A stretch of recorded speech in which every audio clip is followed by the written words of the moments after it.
Hey everyone, welcome to Judiciary Point, a part of Clat Point. Today we have हाला कमर, जिन्होंने Delhi judicial services में rank 83 secure किया है। और आज हम इनके जर्नी से जानेंगे कि कैसे जो फ्यूचर एस्पिरेंट्स हैं उनके लिए ये काफी जो इनकी प्रिपरेशन जर्नी रही है उससे आप लोग क्या क्या सीख सकते हैं। तो सबसे पहले वेलकम हाला। आप सबसे पहले थोड़ा सा अपना एक्सपीरियंस बताइए कि कैसे आपने ये डिसाइड किया कि यार मुझे जुडिशरी में जाना है, क्योंकि एज ए लॉ एस्पिरेंट ना बहुत सारे डाउट्स रहते हैं जब हम लोग कॉलेज में जाते हैं। जी, जुडिशरी में जाने का it was never a very instant decision. ये gradually over the years develop हुआ। मैंने और भी कॉर्पोरेट के लिए भी अपनी सीवी तैयार करी थी, बट मुझे पहले नहीं पता था कि कुछ ऐसा कोई एग्जाम होता है जिससे आप डायरेक्टली जुडिशियल सर्विसेज में जा सकते हो। I think it was in my destiny also कि मेरी एक रूममेट थी, she was preparing for judicial services और अभी वो एमपी में वो जज भी हैं। ओके तो ओके। उनको मैंने देखा, I saw her struggle and achieve and she kind of motivated me a lot to to join this kiss process. Year में आपने डिसाइड किया था? हालांकि आपका चूंकि 5 ईयर का आई थिंक आपने लॉ किया है तो। हाँ, थर्ड ईयर से I made up my mind कि करना है। एंड प्रिपरेशन मैंने स्टार्ट फुल फ्लेज प्रिपरेशन अगर कहें तो फाइनल ईयर से स्टार्ट करा था। ठीक है। तो सबसे पहली चीज तो यही पूछनी थी आपसे। दूसरा मुझे ना एक चीज ये जाननी है कि कॉलेज में ना, जैसे मैं भी लॉ किया हुआ है और सभी लोग को बता दूं कि शी इज माई सीनियर, वैसे मैं इनको दी बोलता हूँ बट इंटरव्यू के लिए यहाँ पे ऐसे कह रहा हूँ। तो मुझे एक चीज ये बताइए, अब मैं दी बोलूंगा क्योंकि मेरे से हाला निकल ही नहीं रहा है।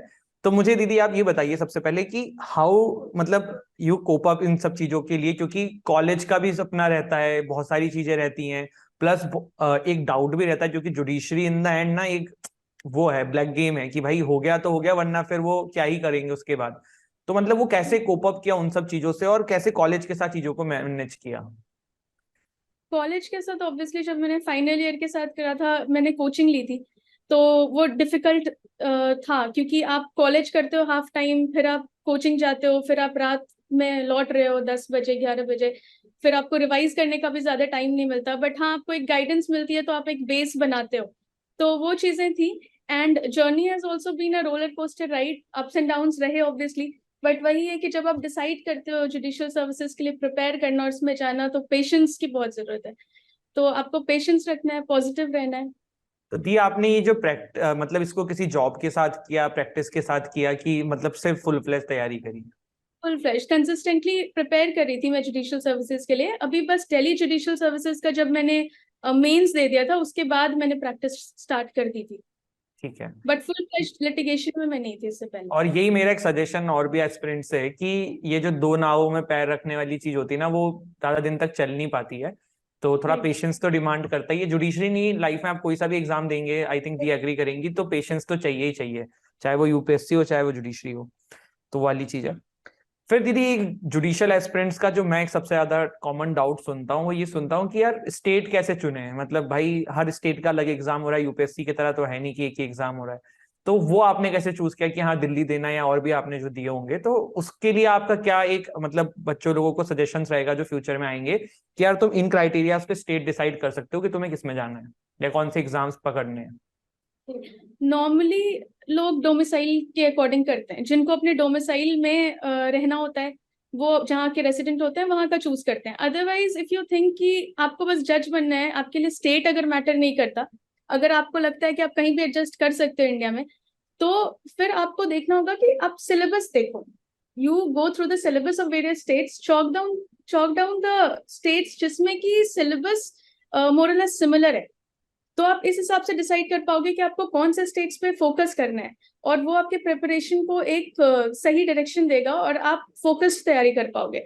और मुझे लगता है कि 2 से 3 स्टेट्स आपका फोकस होना चाहिए अगर आप एक से ज्यादा स्टेट पे कर रहे हो।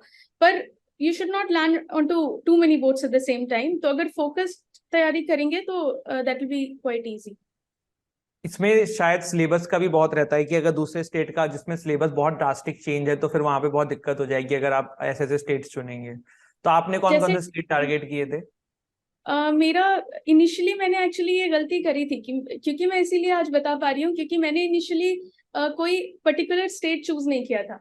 I was just preparing for judicial services और जो भी स्टेट्स आते थे मैं दे देती थी। बट लेटर आई रियलाइज कि फोकस होना बहुत जरूरी है। तो जैसे दिल्ली और हरियाणा का एक टाइम पे, अभी तो सिलेबस काफी चेंज हो गया है दिल्ली का, जिस साल मैंने दिया है तो बहुत सारे सब्जेक्ट्स ऐड हो गए, पर दिल्ली हरियाणा है वो काफी कॉमन सब्जेक्ट्स थे उस टाइम तक। तो इस तरीके से आप चॉक डाउन करते हो, मैंने भी इसी तरीके से करा था कि मुझे इन स्टेट्स पे फोकस करना है। दो मैंने हरियाणा पे बाद में नहीं करा इतना, पर क्योंकि दिल्ली का सिलेबस भी काफी चेंज हो गया। पर वही मैं बोल रही हूँ, अगर आप चॉक डाउन करना चाह रहे हो स्टेट्स को, तो आप सिलेबस कॉमन वाले देख सकते हो। बाकी जो मेजर सब्जेक्ट्स होते हैं जैसे सीआरपीसी है, सीपीसी है, आईपीसी है, एविडेंस है, ये आपके हर स्टेट्स में होते हैं, and these subjects tend to take a lot of time.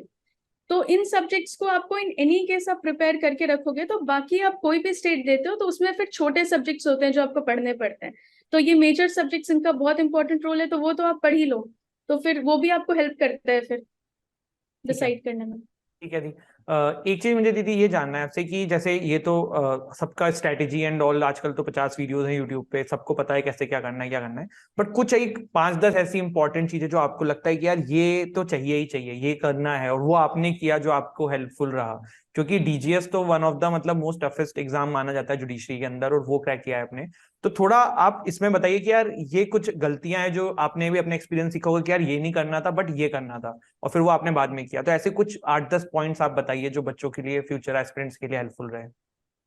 एक तो ये चीज होती है कि वही जो मैं आपको बता रही थी, फोकस्ड होना, कि आप हाँ। किस स्टेट के लिए कर रहे हो। जो आपका फोकस स्टेट है उस पे आपको मतलब वो टारगेट है तो है, फिर कोई और स्टेट आ जाए that should not bother you. आप, क्योंकि फिर आप कहीं के नहीं रह जाओगे।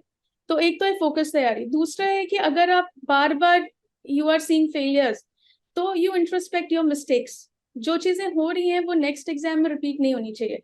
और जरूरी नहीं कि जो प्रॉब्लम्स मैंने फेस करी वही सबकी हो या वही वीक पॉइंट सबका हो। कोई स्ट्रेट जैकेट फॉर्मूला नहीं है कि आप मेरी चीजों से ही सीख जाओ उन चीजों को। आपको खुद इंट्रोस्पेक्ट करना है कि आप कहाँ पर, कौन से आपके वीक एरियाज है। जैसे मैं आपको बताऊं तो मैंने, ये मेरा 7th इंटरव्यू था। इससे पहले मैं जहां भी गई, मैं इंटरव्यू स्टेज तक पहुंची हूँ बाय गॉड्स ग्रेस। पर मेंस मेरा क्वालिफाई हो जाता था, पर जो मेरिट लिस्ट बनती है वो मेंस और इंटरव्यू के मार्क्स को ऐड करके बनती है। तो जो मैंने इंट्रोस्पेक्ट करा था अपने मिस्टेक को, तो मेरा ये था कि मैंने आरटीआई से कभी पेपर्स भी निकलवाए 1-2 बार, तो मैंने देखा कि मैं कट ऑफ क्लियर कर ले रही थी मेंस का, तो मैं इंटरव्यू स्टेज तक पहुंच जा रही थी, पर मेरे मार्क्स बहुत ज्यादा नहीं होते थे जिससे कि मैं मेरिट लिस्ट में फाइनली एक रैंक सिक्योर कर पाऊँ। तो व्हाट आई नीडेड वाज कि मैं अपने आंसर राइटिंग को और ज्यादा इनहांस करूं। मेरी आंसर राइटिंग सही थी, बट क्वालिटी ऑफ आंसर्स मैंने और बाय विद टाइम इम्प्रूव करा। अब ये प्रॉब्लम कुछ लोगों के साथ कुछ और हो सकती है।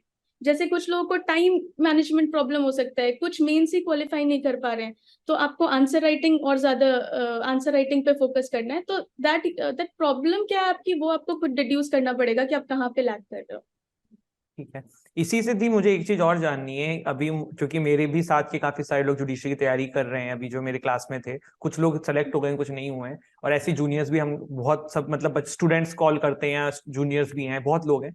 तो मुझे एक चीज ये समझनी है कि एक एस्पिरेंट जो होता है उसको एक टाइम पे रियलाइज होता है कि यार ये एग्जाम मेरे लिए नहीं है, या फिर जैसे आपके लिए एक पॉजिटिव सिंबल आई थिंक ये रहा होगा कि आपने हर बार मेंस क्वालिफाई किया, इंटरव्यू दिया, तो ये आपको अंदर से मोटिवेशन देता होगा कि यार कुछ तो है, तो हो रहा है।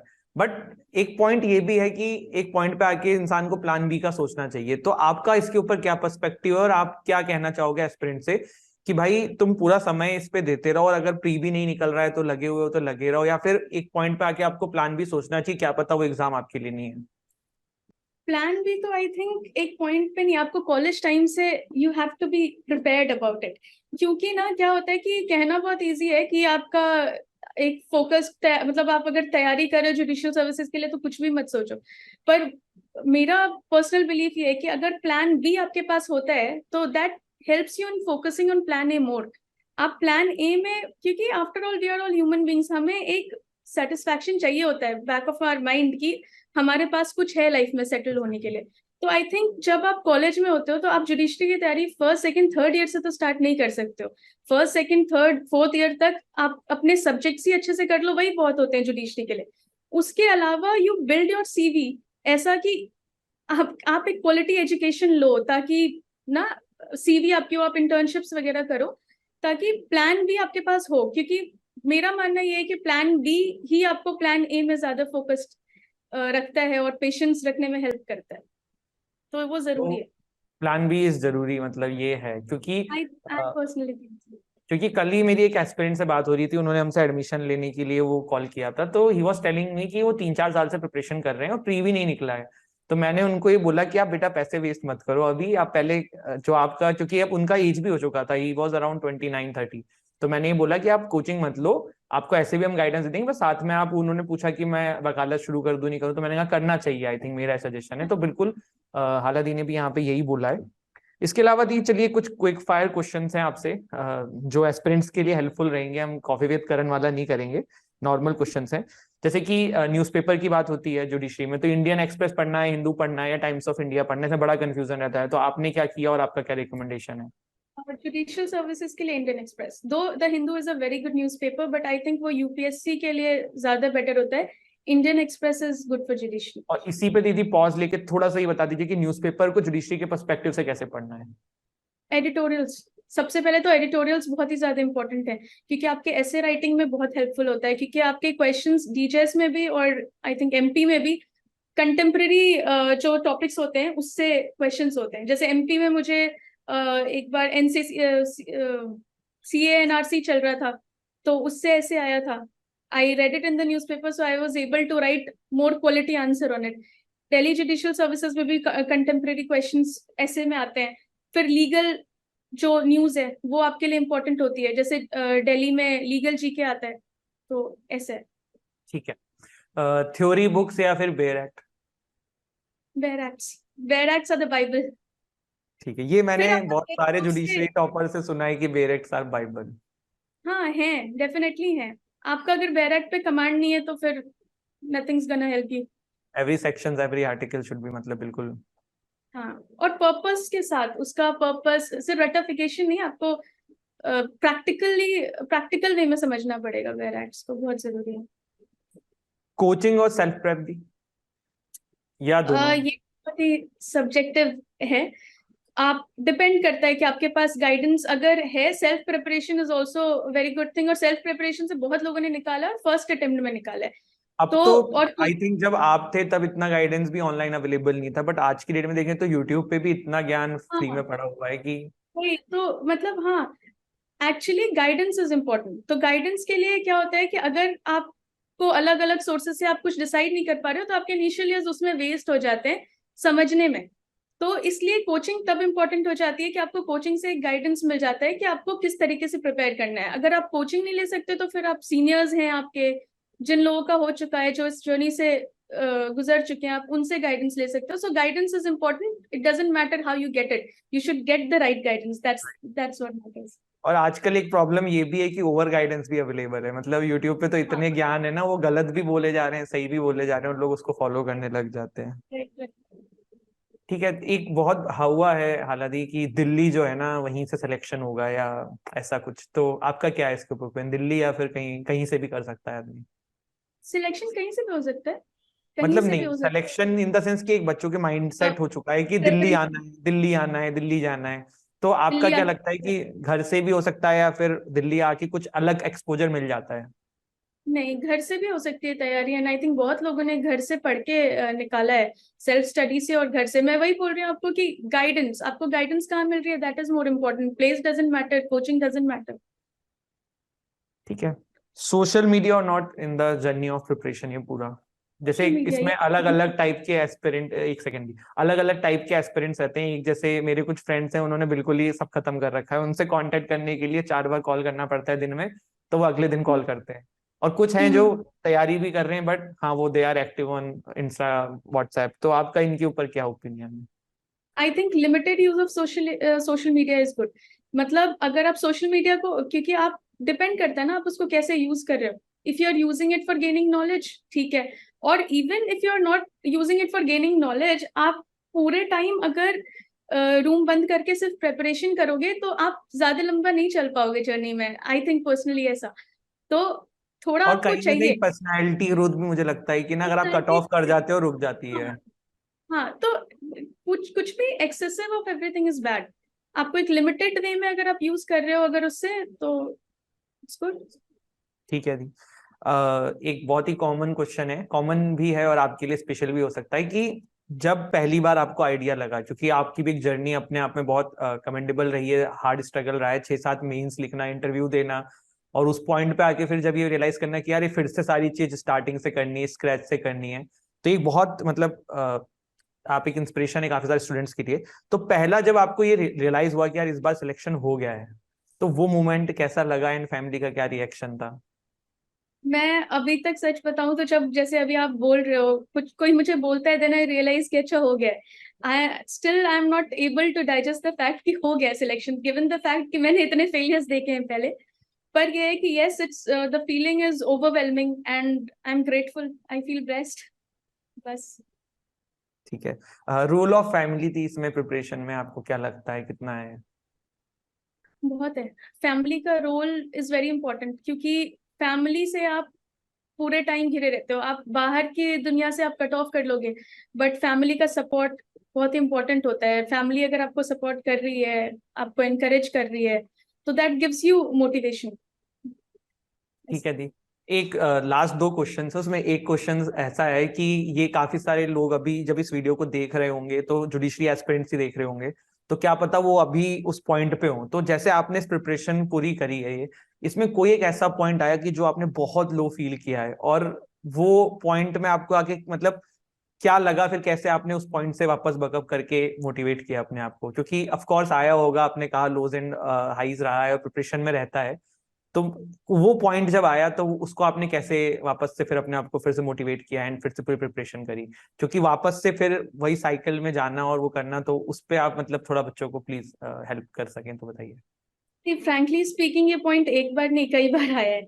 स्पेशली जब आप हर बार प्री का स्टेज क्लियर कर रहे हो, मेंस का भी कर रहे हो, इंटरव्यू में भी अच्छे मार्क्स आ रहे हैं, पर आप मेरिट लिस्ट में आप हर बार मेरा 1 मार्क 2 मार्क्स ऐसे ही रहे थे एग्जाम्स। तो वो बहुत ज्यादा हार्ट ब्रेकिंग होता है, फ्रैंकली स्पीकिंग। बहुत होता है कि आपको फिर से प्री के स्टेज से स्टार्ट करना है, एज यू सेड। तो वो चीज है। एंड आई थिंक ये बहुत लोगों ने एक्सपीरियंस किया है, मेरा अकेले का एक्सपीरियंस नहीं है, लोग करते हैं। और इसीलिए पेशेंस इज द की, इसमें पेशेंस चाहिए होता है। पर वही है कि ठीक है, मोन करना उस चीज को ठीक है, हार्ट ब्रेक होना सही है, पर कहते हैं ना, you fall 7 times but get up 8। आपको उठना है, फिर आपको प्रिपेयर करना है। You have to realise whom you are doing it for, why you are doing it for, and you have to realize कि it will all be worth it in the end। तो उसके लिए आपको वो चीज, आपको पिक्चर सामने रखनी है। तो आई थिंक ये जर्नी बहुत आसान हो जाएगी। एंड ठीक है, इट्स ओके टू मोन इट, बट फिर आप प्रिपरेशन में लग जाओ, क्योंकि one day you are going to achieve it, sooner और लेटर। और इसमें ही मुझे लगता है कि जो रोल ऑफ जो गुड पर्सनैलिटीज अराउंड यू बहुत इंपॉर्टेंट है, कि वो आपको कैसे उस समय बकअप करें, क्योंकि वहां पे अगर उल्टे लोग मिल गए तो आप और ज्यादा परेशान हो जाएंगे। बहुत नेगेटिविटी भी होती है, बहुत लोग आपको नेगेटिव सजेशंस भी देते हैं, और नेगेटिविटी आप खुद भी क्रिएट करते हो अपने अंदर। जब आप लोगों को देखते हो कि आपसे कम उम्र के लोग हैं, they are in their jobs, they are living a settled life, उस टाइम पे आप नेगेटिविटी आप खुद भी इनवाइट करते हो। तो आई विल से कि उस टाइम पे be happy for others, be happy for others, be feel good about others, and जो आपको नेगेटिव फील कराते हैं ऐसे लोगों से दूर रहो। And in short, do good to others and good things will come to you. It's a fact. ठीक है। लास्ट थिंग दी, एनी कुछ भी वर्ड्स फॉर फ्यूचर एस्पिरेंट जो भी अब आज की डेट में या तो इस वीडियो को देख रहे हैं, जो प्रिपरेशन शुरू करने की सोच रहे हैं, या फिर वो ऑलरेडी कर रहे थे और अब उनको कुछ भी मतलब आगे आपकी बात से हेल्पफुल रहे, तो आपका ये कुछ ऐसे पॉइंट्स कि भाई अगर आप तुम जुडिशरी की तैयारी कर रहे हो तो ये कुछ चीजें चाहिए तभी आओ, वरना मत आना, ऐसा कुछ भी आपके मतलब प्रिपरेशन की जर्नी में रहा होगा, या आपने भी अपने साथ के लोगों को देखा होगा, तो देर आर सम थिंग्स, जैसे जुडिशरी में पेशेंस चाहिए, टाइम टेकिंग, आपको पढ़ना, सिटिंग हैबिट तो होनी चाहिए, वो बिना पढ़े नहीं होगा, तो ऐसे कुछ पॉइंट्स जो आप कहना चाहें कि यार ये चेक कर लेना, चेकलिस्ट है, फिर सोचना। कंसिस्टेंसी, कंसिस्टेंसी चाहिए। और जैसा मैं इतनी बार बोल चुकी हूँ, पेशेंस चाहिए। आपको मेंटली प्रिपेयर्ड होना है कि जरूरी नहीं है कि आप फर्स्ट अटेम्प्ट में कर लो। वेयर एक्ट्स, अगर आप वेयर एक्ट्स आपको बोरिंग लगता है, अगर आप नहीं पढ़ सकते हो उसको, अगर आप उसको स्पेशली दिल्ली जुडिशियल सर्विसेज जैसे एग्जाम्स में, अगर आप उसको with its purpose her section को नहीं समझ सकते, अगर आप प्रैक्टिकल लेवल पे उस चीज को नहीं समझ सकते, अगर आप सेक्शंस को इंटरलिंक नहीं कर सकते, आप लॉ को एज अ लिविंग ऑर्गेनिज्म नहीं समझ सकते कि it's dynamic and it's changing and it's gonna change. अगर आप उसको, आप ऐसे अपडेटेड नहीं रह सकते। अगर आपको ये सारी चीजें सिर्फ आप एग्जाम पॉइंट ऑफ व्यू से करते हो तो आई थिंक आपके लिए मुश्किल होगा। But again these are the habits that can be developed. College years से भी it can be develop, these habits can be develop. तो अगर मैं ये नहीं कहूंगी कि बस आप नहीं कर सकते तो मत करो, आई विल से कि अगर आपको करना है तो डेवलप दीज आप भी क्लास हैबिट्स। टॉपर रहे थे क्या, ऐसा कुछ था? In some years yes, class representative in. ठीक है, ठीक है। तो वैसे ऐसा नहीं होता कि सारी टॉपर्स निकलते हैं, बट हाँ, आप अगर जिस भी ऐसे दी ने शायद थर्ड ईयर से डिसाइड किया होगा, तो तब उनके प्रिपरेशन को एक अलग लेवल उन्होंने दिया होगा, तब थोड़ा पढ़ाई पे फोकस ज्यादा किया होगा।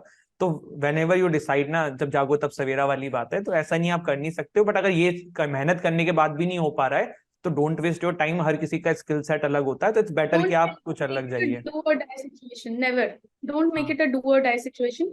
और ऐसा नहीं है कि हर बंदा जज ही बन जाए, सही सबका बात। जुडिशियल, बहुत सारी फील्ड्स होती हैं एंड आपका पोटेंशियल अलग होता है। और अगर आप, if you, I read somewhere that you should chase your goals with passion. तो अगर आपका पैशन है जिस चीज में ना, पैशन इज वेरी इंपॉर्टेंट। आप ये देख लो कि अगर आपका पैशन है तभी जाओ, ये नहीं कि मैं बन गई या कोई और बन गया तो यू जस्ट फॉलो इट। अगर, कुछ लोग क्योंकि तो अगर, पावर के चक्कर में रहते हैं कि भाई जज हाँ बनने वो की पावर। अगर आपका पैशन है then it will keep you longer in the journey. Passion नहीं है तो you will get bored and you will waste your time. तो पैशन बहुत इंपॉर्टेंट है। और 2-3 साल बाद अगर बोर होंगे फिर वापस जाने की सोचेंगे तो काफी लेट हो वापस जाए। करने में बहुत पीछे हो जाते हैं। ये तो है। तो थैंक यू सो मच हाला दी for coming in the session, और बहुत अच्छा लगा आपसे बात करके। लास्ट वर्ड्स कोई भी आपको एस्पिरेंट्स के लिए कुछ भी कहना हो? लास्ट वर्ड्स जो मैंने बताए वो सारी चीजें, उसके अलावा आई से कि do not blindly follow anyone, not even me. सबकी जर्नी अलग होती है, सबके टारगेट्स अलग होते हैं, सबके पढ़ने का तरीका अलग होता है, स्टडी आवर्स अलग होता है। कुछ लोग 10 घंटे में करते हैं, कुछ वो चीज 6 घंटे में कर लेते हैं। और introspect, always introspect your problems. अगर आप मेंस नहीं क्वालिफाई कर पा रहे हो, अगर आप प्री स्टेज पे नहीं जा रहे हो, तो आप उन सारे प्रॉब्लम्स को देखो कि आप कहाँ पे लैग कर रहे हो। जब आप एग्जाम दे के आते हो अपने, कभी आप आरटीआई से अगर आपने मेंस दिए तो पेपर्स निकलवाओ। आप अगर पेपर्स देख सकते हो तो आप देखो where you are lagging, introspect your problems, do not repeat your mistakes, try not to repeat your mistakes. तो ये आपको बेटर एंड बेटर बनाएगा and eventually you will reach a point जहाँ पे आप सक्सेसफुल हो जाओ। और ये भी है कि जरूरी, और जब आप ना 100% दो ना, तभी आप एक्सपेक्ट करना। कभी मैंने सही लोगों को बात है। देखा है कि they don't give their 100%, they start blaming the system. 2 महीने तो पढ़ लिया, लगा हमने बहुत पढ़ लिया, बस अब नहीं हो हाँ, रहा है यार, ये क्या हो रहा है।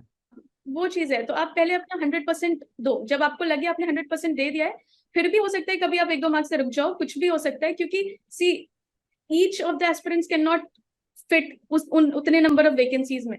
बट अगर आप कंसिस्टेंट हो, परसिस्टेंट हो, अगर आपके अंदर है सलाहियत, तो आप आज नहीं तो कल निकाल लोगे। ये होता है। Thank you the for coming this the session, and अगर आप लोगों को ये वीडियो अच्छी लगी हो तो don't forget to like share subscribe the channel. जय हिंद।